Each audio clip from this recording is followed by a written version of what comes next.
The Battle of Gettysburg by Christopher D. Glenn. The battle took place in Adams County, which is in Gettysburg, Pennsylvania. The Battle of Gettysburg was fought between July the 1st and July 3rd of 1863. In the small town of Gettysburg, 3,000 Union soldiers prepared to face the onslaught of 60,000 advancing Confederate soldiers. The Union's army was commanded by Major General George Meade, while the Confederate army was commanded by General Robert E. Lee. Now I'll show you a visual representation of the battle. The Civil War is a bloody stalemate. By the end of June of that year, Confederate General Robert E. Lee boldly moves his army of nearly 60,000 men into Union territory.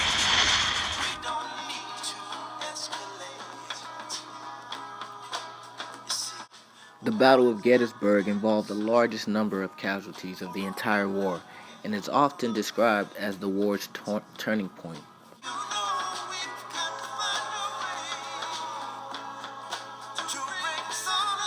decides the moment is right to invade Union soil. Lee's plan?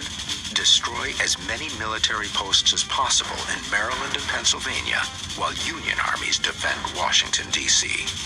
One key target is Camp Curtin, outside of Harrisburg, the largest military supply depot in the North. The strategy of Lee's attack on the North is not primarily military, it's primarily political. And he's going to try to essentially to defeat Lincoln politically. What he hopes is a massive defeat of the North will encourage people. Here's a day-by-day breakdown of the Battle of Gettysburg, with the Federal Army, the Union Army being in blue, and the Confederate Army being in red.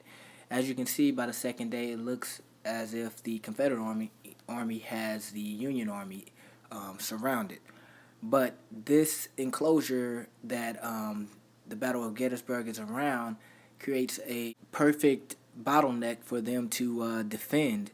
So it ended up working in their favor.